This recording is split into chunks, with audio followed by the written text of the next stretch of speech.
आप सबका भगवती चैनल में स्वागत है। आज हम आप लोग को श्री रामचरितमानस का मास पुराण 7वां पाठ हिंदी में सुना रही हूँ।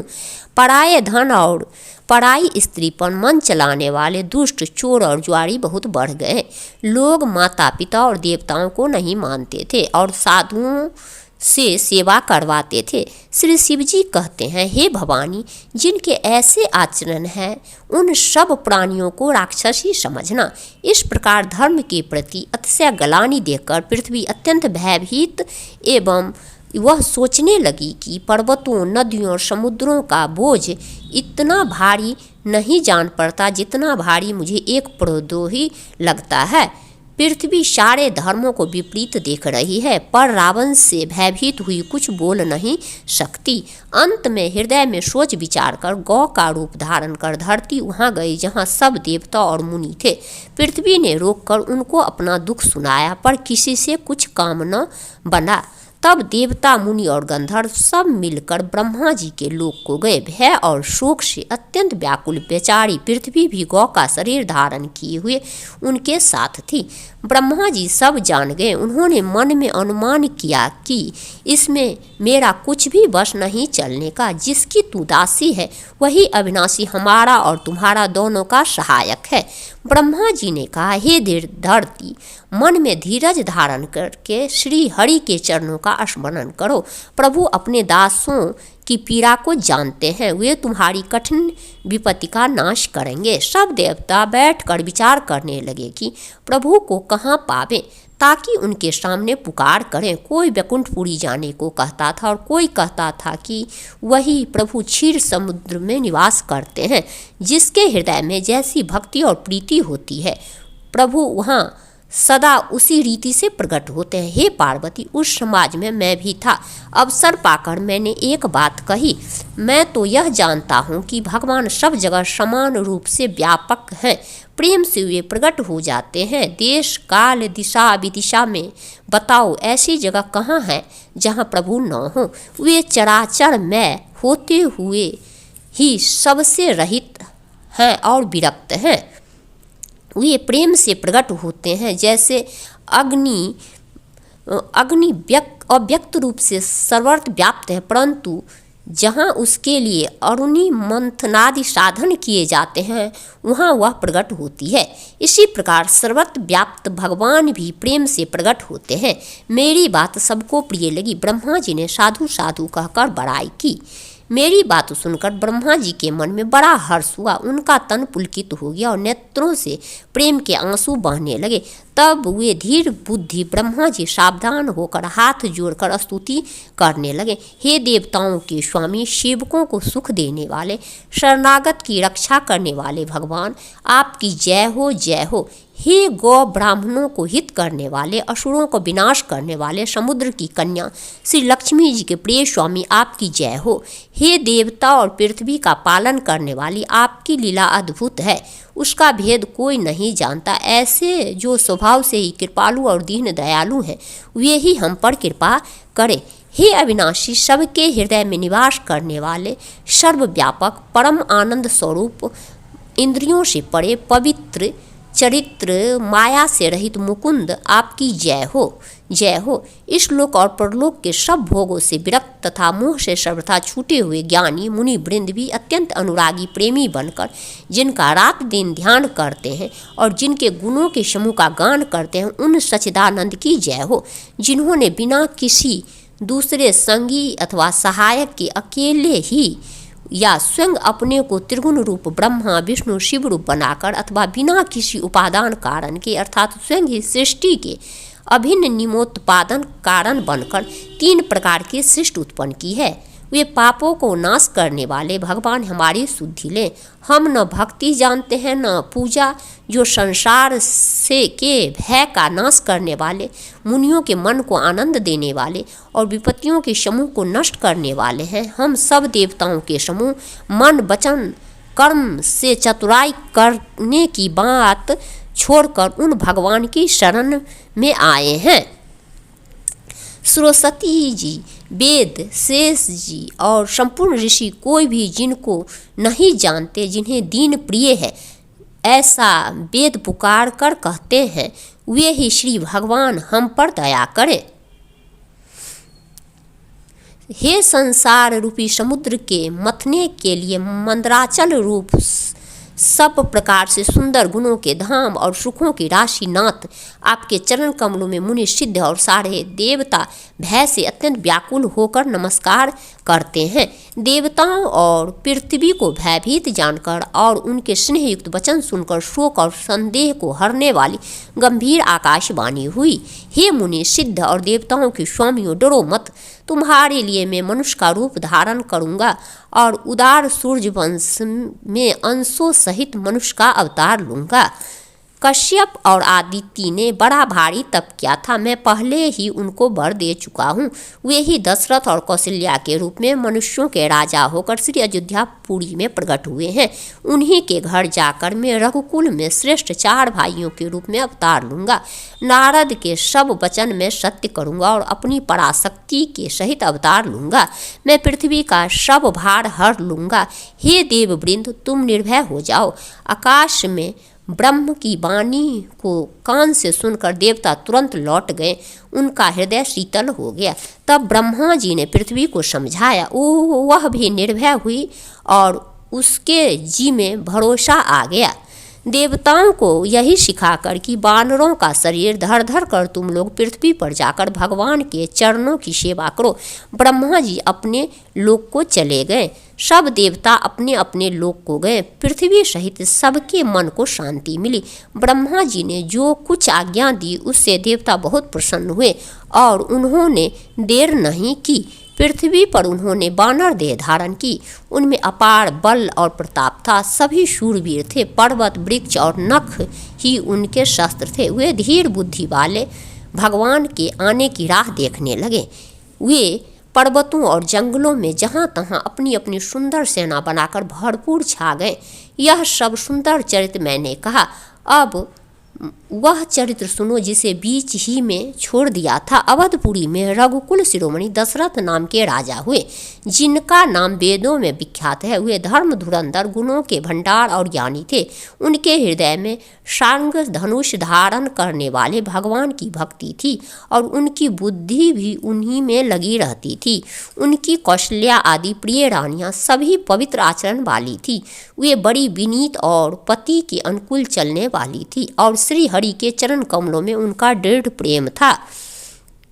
एक बार राजा के मन में बड़ी गलानी हुई कि मेरे पुत्र नहीं है। राजा तुरंत ही गुरु के घर गया और चरणों में प्रणाम कर विनय की। राजा ने अपना सारा दुख सुख गुरु को सुनाया। गुरु वशिष्ठ जी ने उन्हें बहुत प्रकार से समझाया। धीरज धरो, तुम्हारे 4 पुत्र होंगे जो तीनों लोकों में प्रसिद्ध और भक्तों के भय को हरने वाले होंगे। वशिष्ठ जी ने श्रृंगी ऋषि को बुलवाया और उनसे शुभ पुत्र कामेष्टि यज्ञ कराया। मुनि के भक्ति सहित आहुतियाँ देने पर अग्निदेव हाथ में चरु यानी हविष्यान खीर लिए प्रकट हुए और दशरथ से बोले, वशिष्ठ ने हृदय में जो कुछ विचारा था तुम्हारा वह सब काम सिद्ध हो गया। हे राजन, अब तुम जाकर इस हविष्यान पायस को जिसको जैसा उचित हो वैसा भाग बनाकर दो। तदंतर अग्निदेव सारी सभा को समझाकर अंतर ध्यान हो गए। राजा परम आनंद में मग्न हो गए। उनके हृदय में हर्ष समाता न था। उसी समय राजा ने अपनी प्यारी पत्नियों को बुलाया। कौशल्या आदि सब रानियां वहां चली आई। राजा ने पायस का आधा भाग कौशल्या को दिया और शेष आधे के 2 भाग किए। अब उनमें से एक भाग राजा ने केकई को दिया। शेष जो बच रहा उसके फिर 2 भाग हुए और राजा ने उनको कौशल्या और केकई के हाथ पर रखकर उनकी अनुमति लेकर और इस प्रकार उनका मन प्रसन्न करके सुमित्रा को दिया। इस प्रकार सब स्त्रियां गर्भवती हुई। वे हृदय में बहुत हर्षित हुई। उन्हें बड़ा सुख मिला। जिस दिन से श्री हरि लीला से ही गर्भ में आए, सब लोकों में सुख और संपत्ति छा गई। शोभाशील और तेज की खान सभी रानियां महल में सुशोभित हुई। इस प्रकार कुछ समय सुखपूर्वक बीता और वह अवसर आ गया जिसमें प्रभु को प्रकट होना था। योग, लग्न, ग्रह, बार और तिथि सभी अनुकूल हो गए। जड़ और चेतन सब हर्ष से भर गए, क्योंकि श्री राम का जन्म सुख का मूल है। पवित्र चैत का महीना था, नवमी तिथि थी, शुक्ल पक्ष और भगवान का प्रिय अभिजीत मुहूर्त था। दोपहर का समय था, न बहुत सर्दी थी न धूप थी। वह पवित्र समय सब लोगों को शांति देने वाला था। शीतल, मंद और सुगंधित पवन बह रहा था। देवता हर्षित थे और संतों के मन में बड़ा चाव था। वन फूले हुए थे, पर्वतों के समूह मणियों से जगमगा रहे थे और सारी नदियां अमृत की धारा बहा रही थी। जब ब्रह्मा जी ने भगवान के प्रकट होने का अवसर जाना, तब उनके समेत सारे देवता विमान सजा सजा कर चले। निर्मल आकाश देवताओं के समूहों से भर गया। गंधर्वों के दल गुणों का गान करने लगे और सुंदर अंजलियों में सजा सजा कर पुष्प बरसाने लगे। आकाश में घमाघम नगाड़े बजने लगे। नाग, मुनि और देवता स्तुति करने लगे और बहुत प्रकार से अपनी अपनी सेवा उपहार भेंट करने लगे। देवताओं के समूह विनती करके अपने अपने लोक में जा पहुँचे। समस्त लोगों को शांति देने वाले जगदाधार प्रभु प्रकट हुए। दीनों पर दया करने वाले कौशल्या जी के हितकारी कृपालु प्रभु प्रकट हुए। मुनियों के मन को हरने वाले उनके अद्भुत रूप का विचार करके माता हर्ष से भर गई। नेत्रों को आनंद देने वाला मेघ के समान श्याम शरीर था। चारों भुजाओं में अपने खास आयुध धारण किए हुए वे दिव्य आभूषण और वनमाला पहने थे। बड़े बड़े नेत्र थे। इस प्रकार शोभा के समुद्र तथा खर राक्षस को मारने वाले भगवान प्रकट हुए। दोनों हाथ जोड़कर माता कहने लगी, हे अनंत, मैं किस प्रकार तुम्हारी स्तुति करूं? वेद और पुराण तुमको माया, गुण और ज्ञान से परे और परिमाण रहित बतलाते हैं। श्रुतियाँ और संत जन दया और सुख का समुद्र, सब गुणों का धाम कहकर जिनका गान करते हैं, वही भक्तों पर प्रेम करने वाले लक्ष्मीपति भगवान मेरे कल्याण के लिए प्रकट हुए हैं। वेद कहते हैं कि तुम्हारे प्रत्येक रोम में माया के रचे हुए अनेकों ब्रह्मांडों के समूह भरे हैं। वे तुम मेरे गर्भ में रहे। इस हंसी की बात के सुनने पर धीर विवेकी पुरुषों की बुद्धि भी स्थिर नहीं रहती, विचलित हो जाती है। जब माता को ज्ञान उत्पन्न हुआ तब प्रभु मुस्कुराए। वे बहुत प्रकार के चरित्र करना चाहते हैं, अतः उन्होंने पूर्व जन्म की सुंदर कथा कहकर माता को समझाया, जिससे उन्हें पुत्र का वात्सल्य प्रेम प्राप्त हो, भगवान के प्रति पुत्र भाव हो जाए। माता की वह बुद्धि बदल गई। तब वह फिर बोली, हे तात, यह रूप छोड़कर अत्यंत प्रिय बाल लीला करो मेरे लिए, यह सुख परम अनुपम होगा। माता का यह वचन सुनकर देवताओं के स्वामी सुजान भगवान ने बालक रूप होकर रोना शुरू कर दिया। तुलसीदास जी कहते हैं, जो इस चरित्र का गान करते हैं वे श्री हरि का पद पाते हैं और फिर संसार रूपी कूप में नहीं गिरते। ब्राह्मण, गौ, देवता और संतों के लिए भगवान ने मनुष्य का अवतार लिया। वे अज्ञानमयी मलिना माया और उसके गुण सत, रज, तम और बाहरी तथा भीतरी इंद्रियों से परे हैं। उनका दिव्य शरीर अपनी इच्छा से ही बना है, किसी कर्म बंधन से परवश होकर त्रिगुणात्मक भौतिक पदार्थों के द्वारा नहीं। बच्चे के रोने की बहुत ही प्यारी ध्वनि सुनकर सब रानियां उतावली होकर दौड़ी चली आई। दासियां हर्षित होकर जहां तहां दौड़ी। सारे पूर्ववासी आनंद में मग्न हो गए। राजा दशरथ जी पुत्र का जन्म कानों से सुनकर मानो ब्रह्म आनंद में समा गए। मन में अतिशय प्रेम है, शरीर पुलकित हो गया। आनंद में अधीर हुए, बुद्धि को धीरज देकर और प्रेम में शिथिल हुए शरीर को संभाल कर वे उठना चाहते हैं। जिनका नाम सुनने से ही कल्याण होता है, वही प्रभु मेरे घर आए हैं। यह सोचकर राजा का मन परम आनंद से पूर्ण हो गया। उन्होंने बाजे वाले को बुलाकर कहा कि बाजा बजाओ। गुरु वशिष्ठ जी के पास बुलवा गया। वे ब्राह्मणों को साथ लिए राजद्वार पर आए। उन्होंने जाकर अनुपम बालक को देखा, जो रूप की राशि है और जिसके गुण कहने से समाप्त नहीं होते। फिर राजा ने नंदी मुख श्राद्ध करके सब जात कर्म संस्कार आदि किए और ब्राह्मणों को सोना, गौ, वस्त्र और मणियों का दान दिया। ध्वजा, पताका और तोरणों से नगर छा गया। जिस प्रकार से वह सजाया गया उसका तो वर्णन ही नहीं हो सकता। आकाश से फूलों की वर्षा हो रही है। सब लोग ब्रह्म आनंद में मगन हैं। स्त्रियां झुंड की झुंड मिलकर चली। स्वाभाविक श्रृंगार किए ही वे उठ दौड़ी। सोने का कलश लेकर और थालों में मंगल द्रव्य भरकर गाती हुई राजद्वार में प्रवेश करती है। वे आरती करके निछावर करती है और बार बार बच्चे के चरणों पर गिरती है। मागध, सूत, बंदीजन और गवैये रघुकुल के स्वामी को पवित्र गुणों का गान करते हैं। राजा ने सब किसी को भरपूर दान दिया। जिसने पाया उसने भी नहीं रखा, लुटा दिया। नगर की सभी गलियों के बीच बीच में कस्तूरी, चंदन और केसर की कीच मच गई।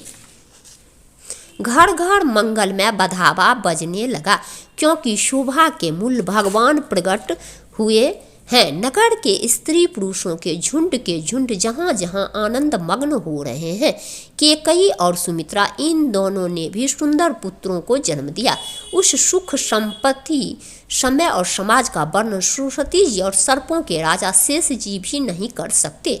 अवधपुरी इस प्रकार सुशोभित हो रही है मानो रात्रि प्रभु से मिलने आई हो, और सूर्य को देखकर मानो मन में शौकचा गई हो, परंतु फिर भी मन में विचार कर वह मानो संध्या बनकर रह गई हो। अगड़ की धूप का बहुत सा धुआं मानो संध्या का अंधकार है, और जो अबीर उड़ रहा है वह उसकी ललाई है। महलों में जो मणियों के समूह हैं वे मानो तारागण है। राजमहल का जो कलश है वही मानो श्रेष्ठ चंद्रमा है। राजभवन में जो अति कोमल वाणी से वेद ध्वनि हो रही है वही मानो समय से समयानुकूल सनी हुई पक्षियों की चहचहाहट है। यह कौतुक देखकर सूर्य भी अपनी चाल भूल गए। 1 महीना उन्होंने जाता हुआ न जाना, अर्थात उन्हें 1 महीना वहीं बीत गया। महीने भर का दिन हो गया। इस रहस्य को कोई नहीं जानता। सूर्य अपने रथ सहित वहीं रुक गए। फिर रात किस तरह होती यह रहस्य किसी ने नहीं जाना। सूर्यदेव भगवान श्री राम जी का गुणगान करते हुए चले। यह महोत्सव देखकर देवता, मुनि और नाग अपने भाग्य की सराहना करते हुए अपने अपने घर चले। हे पार्वती, तुम्हारी बुद्धि श्री राम जी के चरणों में बहुत दृढ़ है, इसलिए मैं और भी अपनी एक चोरी छिपाव की बात कहता हूँ। सुनो, काकभूसुंडी और मैं दोनों वहाँ साथ साथ थे, परंतु मनुष्य रूप में होने के कारण हमें कोई जान न सका। परम आनंद और प्रेम के सुख में फूले हुए हम दोनों मगन मन से मस्त हुए गलियों में तन मन की शुद्धि भूले हुए फिरते थे। परंतु यह शुभ चरित्र वही जान सकता है जिस पर श्री राम जी की कृपा हो। उस अवसर पर जो जिस प्रकार आया और जिसके मन को जो अच्छा लगा, राजा ने उसे वही दिया। हाथी, रथ, घोड़े, सोना, गाय, हीरे और भांति भांति के वस्त्र राजा ने दिए। राजा ने सबके मन को संतुष्ट किया। इसी से सब लोग जहाँ तहाँ आशीर्वाद दे रहे थे कि तुलसीदास के स्वामी सब पुत्र चारों राजकुमार चिरंजीवी दीर्घायु हो। इस प्रकार कुछ दिन बीत गए। दिन और रात जाते हुए जान नहीं पड़ते। तब नामकरण संस्कार का समय जानकर राजा ने ज्ञानी मुनि श्री वशिष्ठ जी को बुला भेजा। मुनि की पूजा करके राजा ने कहा, हे मुनि, आपने मन में जो विचार रखे हो वे नाम रखे। मुनि ने कहा, हे राजन, इनके अनेक अनुपम नाम हैं, फिर भी मैं अपनी बुद्धि के अनुसार कहूँगा। ये जो आनंद के समुद्र और सुख की राशि हैं, जिस आनंद सिंधु के एक कण से तीनों लोग सुखी होते हैं, उन का नाम राम है। जो सुख का पवन, सुख का भवन और संपूर्ण लोकों को शांति देने वाला है। जो संसार का भरण पोषण करते हैं उनका नाम भरत होगा। जिसके स्मरण मात्र से शत्रु का नाश होता है, उनका वेदों में प्रसिद्ध शत्रुघ्न नाम है। जो शुभ लक्षणों के धाम श्री राम जी के प्यारे और सारे जगत के आधार हैं, गुरु वशिष्ठ जी ने उनका नाम लक्ष्मण ऐसा श्रेष्ठ नाम रखा। गुरु जी ने हृदय में विचार कर ये नाम रखे, हे राजन, तुम्हारे चारों पुत्र वेद के तत्व साक्षात परात्पर भगवान है, जो मुनियों के धन, भक्तों के सर्वस्व और श्री शिव जी के प्राण हैं। उन्होंने इस समय तुम लोगों के प्रेम बस बाल लीला के रस में सुख माना है। बचपन से ही श्री रामचंद्र जी को अपना परम हितैषी स्वामी जानकर लक्ष्मण जी ने उनके चरणों में प्रीति जोड़ ली। भरत और शत्रुघ्न दोनों भाइयों में स्वामी और सेवक की जिस प्रीति की प्रशंसा है वैसी प्रीति हो गई। श्याम और गौर शरीर वाले दोनों सुंदर जोड़ियों की शोभा को देखकर माता ये तृण तोड़ती है जिसमें दीठ न लग जाए। यो तो चारों ही पुत्र शील, रूप और गुण के धाम है, तो भी सुख के समुद्र श्री रामचंद्र जी सबसे अधिक है। उनके हृदय में कृपा रूपी चंद्रमा प्रकाशित है। उनकी मन को हरने वाली हंसी उस कृपा रूपी चंद्रमा की किरणों को सूचित करती है। कभी गोद में लेकर और कभी उत्तम पालने में लिटाकर माता प्यारे ललना कहकर दुलार करती है। जो सर्वव्यापक, निरंजन, माया रहित, निर्गुण, विनोद रहित और अजन्मा ब्रह्म हैं, वही प्रेम और भक्ति के बश कौशल्या जी की गोद में खेल रहे हैं। उनके नील कमल और गंभीर जल से भरे हुए मेघ के समान श्याम शरीर में करोड़ों कामदेवों की शोभा है। लाल लाल चरण कमलों के नखों की ज्योति ऐसी मालूम होती है जैसे लाल कमल के पत्तों पर मोती स्थिर हो गए हो। चरण तलों में वज्र, ध्वजा और अंकुश के चिन्ह शोभित हैं। नुपुर पैजनी की ध्वनि सुनकर मुनियों का भी मन मोहित हो जाता है। कमर में करधनी और पेट पर 3 रेखाएं हैं। नाभि की गंभीरता को तो वही जानते हैं जिन्होंने उसे देखा है। बहुत से आभूषणों से सुशोभित विशाल भुजाएं हैं। हृदय पर बाघ के नख की बहुत ही निराली छटा है।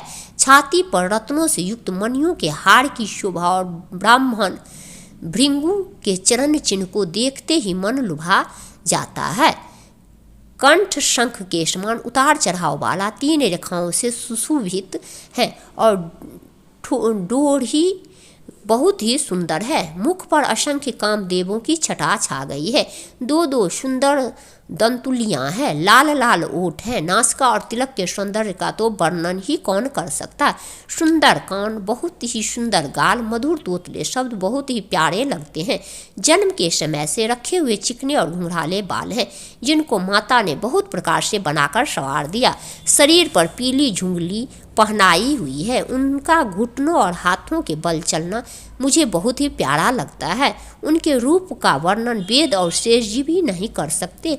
उसे वही जानता है जिसने कभी स्वप्न में भी देखा हो।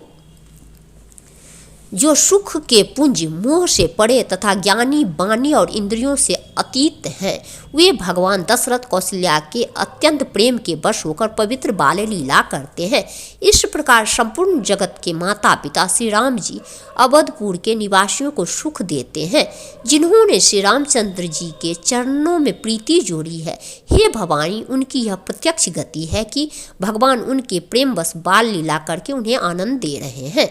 श्री रघुनाथ जी से विमुख रहकर मनुष्य चाहे करोड़ों उपाय करे, परंतु उसका संसार बंधन कौन छुड़ा सकता है। जिसने सब चराचर जीवों को अपने बस में कर रखा है, वह माया भी प्रभु से भय खाती है। भगवान उस माया को भों के इशारे पर नचाते हैं। ऐसे प्रभु को छोड़कर कहो और किसका भजन किया जाए। मन, वचन और कर्म से चतुराई छोड़कर भजते ही श्री रघुनाथ जी कृपा करेंगे। इस प्रकार से प्रभु श्री रामचंद्र जी ने बाल कीरा की और समस्त नगर निवासियों को सुख दिया। कौशल्या जी कभी उन्हें गोद में लेकर हिलाती डुलाती और कभी पालने में लिटाकर झुलाती थी। प्रेम में मगन कौशल्या जी रात और दिन का बीतना नहीं जानती थी। पुत्र के स्नेहवश माता उनके बाल चरित्रों का गहन किया करती।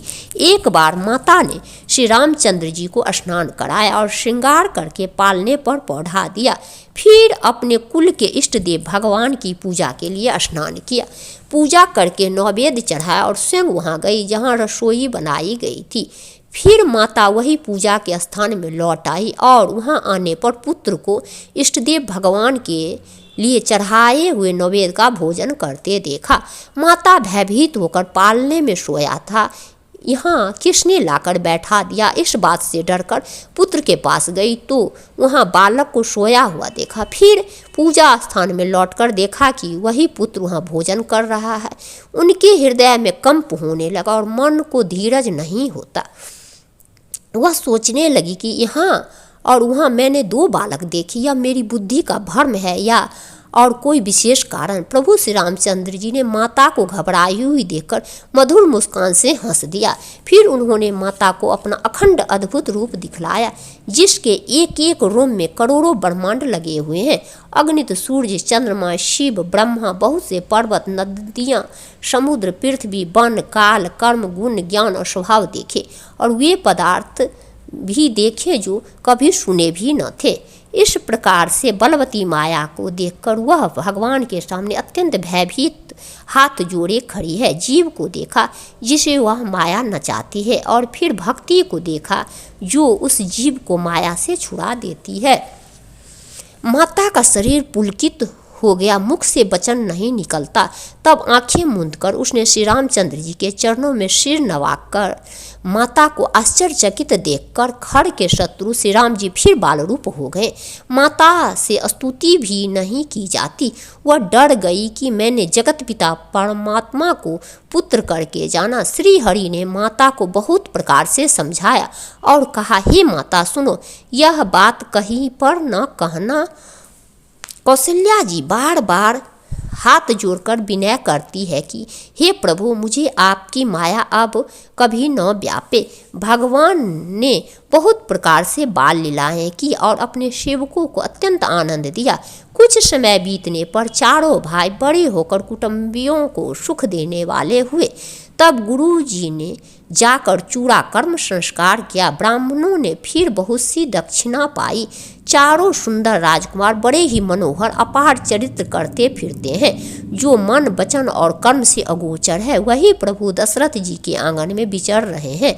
भोजन करने के समय जब राजा बुलाते हैं तब वे अपने बाल सखाओं के समाज को छोड़कर नहीं आते। कौशल्या जी जब बुलाने जाती हैं तब प्रभु ठुमक ठुमक भाग चलते हैं, जिनका वेद नीति इतना ही नहीं कहकर निरूपण करते हैं। और शिव जी ने जिनका अंत नहीं पाया, माता उन्हें हठपूर्वक पकड़ने के लिए दौड़ती है। वे शरीर में धूल लपेटे हुए आए और राजा ने हंसकर उन्हें गोद में बैठा लिया। भोजन करते हैं पर चित्त चंचल है। अवसर पाकर मुंह में दही भात लपटाए किलकारी मारते हुए इधर उधर भाग चले। श्री रामचंद्र बहुत ही सरल, भोली और सुंदर मन भावनी बाल लीलाओं का सरस्वती जी, शेष जी, शिव जी और वेदों ने गान किया है। जिनका मन इन लीलाओं में अनुरक्त नहीं हुआ, विधाता ने उन मनुष्यों को वंचित कर दिया, नितांत भाग्यहीन बनाया। ज्यों ही सब भाई कुमारा अवस्था में हुए, त्यों ही गुरु, पिता और माता ने उनका यज्ञोपवीत संस्कार कर दिया।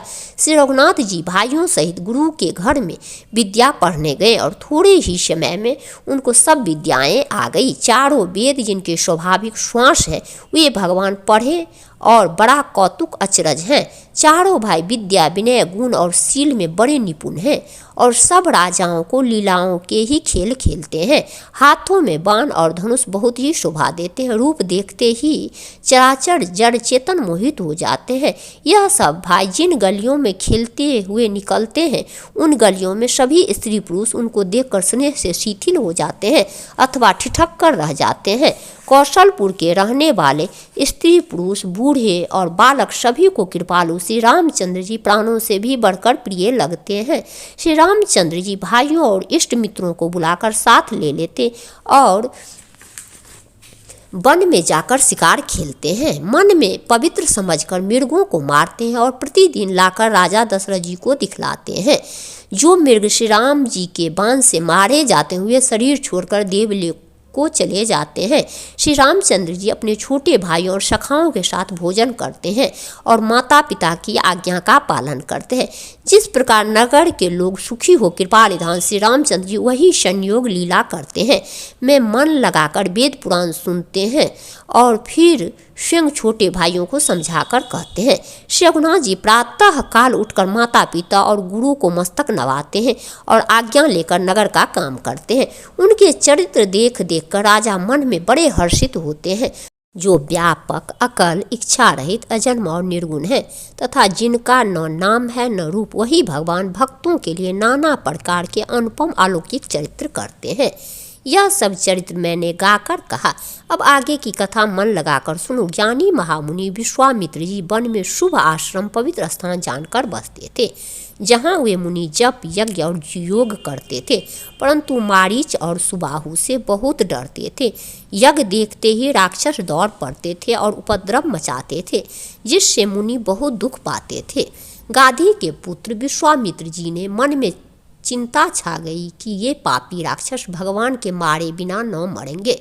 तब श्रेष्ठ मुनि ने मन में विचार किया कि प्रभु ने पृथ्वी का भार हरने के लिए अवतार लिया है, इसी बहाने जाकर मैं उनके चरणों का दर्शन करूं और विनती करके दोनों भाइयों को ले आऊं, जो ज्ञान, वैराग्य और सब गुणों के धाम हैं। उन प्रभु को मैं नेत्र भर कर देखूंगा। बहुत प्रकार से मनोरथ करते हुए जाने में देर नहीं लगी। सरयू जी में के जल में स्नान करके वे राजा के दरवाजे पर पहुँचे। राजा ने जब मुनि का आना सुना तब वे ब्राह्मणों के समाज को साथ लेकर मिलने गए और दंडवत करके मुनि का सम्मान करते हुए उन्हें लाकर अपने आसन पर बैठाया।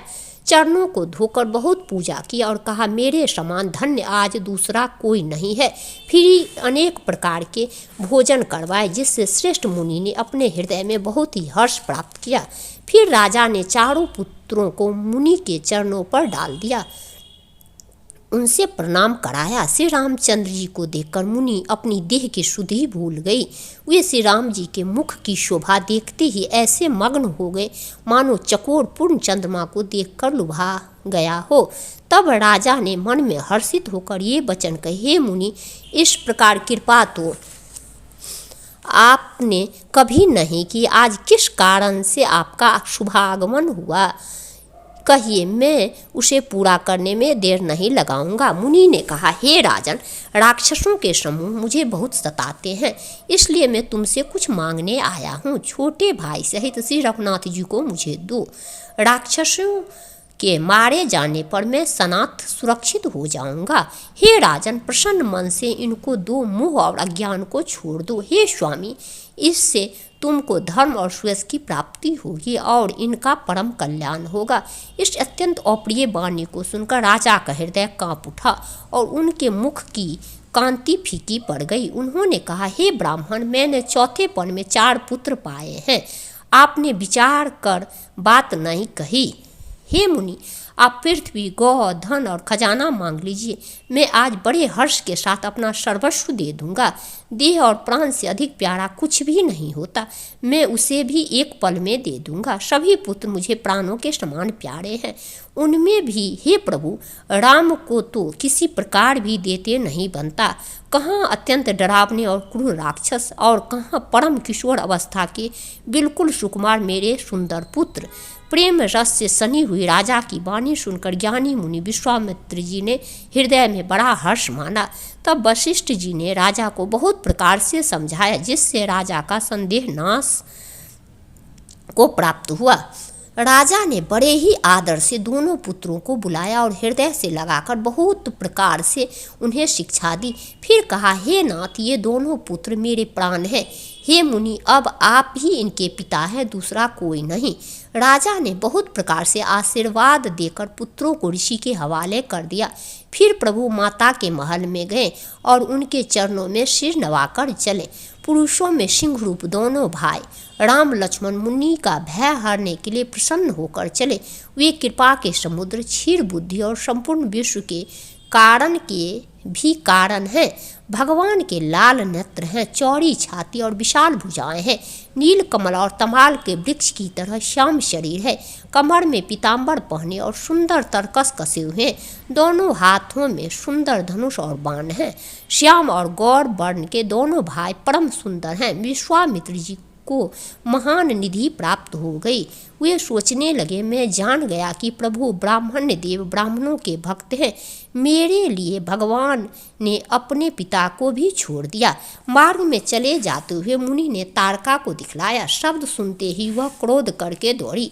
श्री राम जी ने एक ही बार में उसके प्राण हर लिए और दीन जानकर उसको निज पद दिया।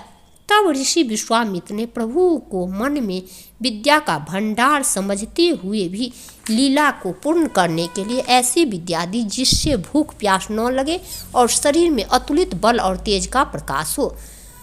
सब अस्त्र शस्त्र समर्पण करके मुनि प्रभु श्री राम जी को अपने आश्रम में ले आए और उन्हें परम हितु जानकर भक्ति पूर्वक कंद मूल और फल का भोजन कराया। सवेरे श्री रघुनाथ जी ने मुनि से कहा, आप जाकर निडर होकर यज्ञ कीजिए। यह सुनकर सब मुनि हवन करने लगे। आप श्री राम जी यज्ञ की रखवाली पर रहे। यह समाचार सुनकर मुनियों का शत्रु क्रोधी राक्षस मारीच अपने सहायकों को लेकर दौड़ा। श्री राम जी ने बिना फल वाला बाण उसको मारा, जिससे वह 100 योजन के विस्तार वाले समुद्र के पार जा गिरा। फिर सुबाहु को अग्नि बाण मारा। इधर छोटे भाई लक्ष्मण जी ने राक्षसों की सेना को संहार कर डाला। इस प्रकार श्री राम जी ने राक्षसों को मारकर ब्राह्मणों को निर्भय कर दिया। तब सारे देवता और मुनि स्तुति करने लगे। श्री रघुनाथ जी ने वहाँ कुछ दिन और रहकर ब्राह्मणों पर दया की। भक्ति के कारण ब्राह्मणों ने उन्हें पुराणों की बहुत सी कथाएं कही। यद्यपि प्रभु सब जानते थे। तदंतर मुनि ने आदर पूर्वक समझा कर कहा, हे प्रभु, चलकर एक चरित्र देखिए। रघुकुल के स्वामी श्री रामचंद्र जी धनुष यज्ञ की बात सुनकर मुनि श्रेष्ठ विश्वामित्र जी के साथ प्रसन्न होकर चले। मार्ग में एक आश्रम दिखाई पड़ा। वहाँ पशु पक्षी कोई भी जीव जंतु नहीं था। पत्थर की एक शिला को देखकर प्रभु ने पूछा। तब मुनि ने विस्तार पूर्वक सब कथा कही। गौतम मुनि की स्त्री अहिल्या शापवश पत्थर की देह धारण किए बड़े धीरज से आपके चरण कमलों की धूलि चाहती है। हे रघुवीर, इस पर कृपा कीजिए। श्री राम जी के पवित्र और शोक को नाश करने वाले चरणों का स्पर्श पाते ही सचमुच वह तपोमूर्ति अहिल्या प्रकट हो गई। भक्तों को सुख देने वाले श्री रघुनाथ जी को देखकर वह हाथ जोड़कर सामने खड़ी हो गई। अत्यंत प्रेम के कारण वह अधीर हो गई।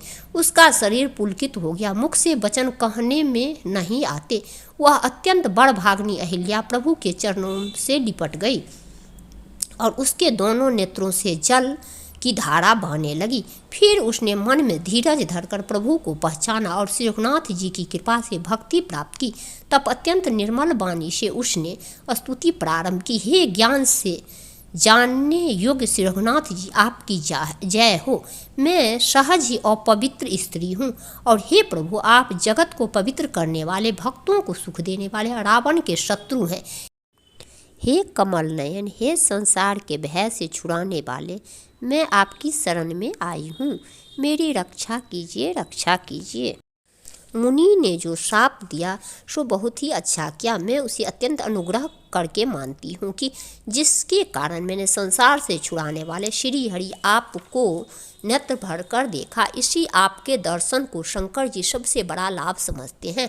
हे प्रभु, मैं बुद्धि की बड़ी भोली हूँ। मेरी एक विनती है, हे नाथ, मैं और कोई वर नहीं मांगती, केवल यही चाहती हूँ कि मेरा मन रूपी भौरा आपके चरण कमलों की रज के प्रेम रूपी रस का सदा पान करता रहे। जिन चरणों से परम पवित्र देवनिधि गंगा जी प्रकट हुई, उन्हें शिव जी ने सिर पर धारण किया, और जिन चरण कमलों को ब्रह्मा जी पूजते हैं, कृपालु हरि, आपने उन्हीं को मेरे सिर पर रखा। इस प्रकार स्तुति करती हुई बार बार भगवान के चरणों में गिरकर जो मन को बहुत ही अच्छा लगा, उस वर को पाकर गौतम की स्त्री अहिल्या आनंद में भरी हुई पति लोक को चली गई। प्रभु श्री रामचंद्र जी ऐसे दीन बंधु और बिना ही कारण दया करने वाले हैं। तुलसीदास जी कहते हैं, हे सठ मन, तू कपट जंजाल छोड़कर उन्हीं का भजन कर। मास परायण सातवां विश्राम।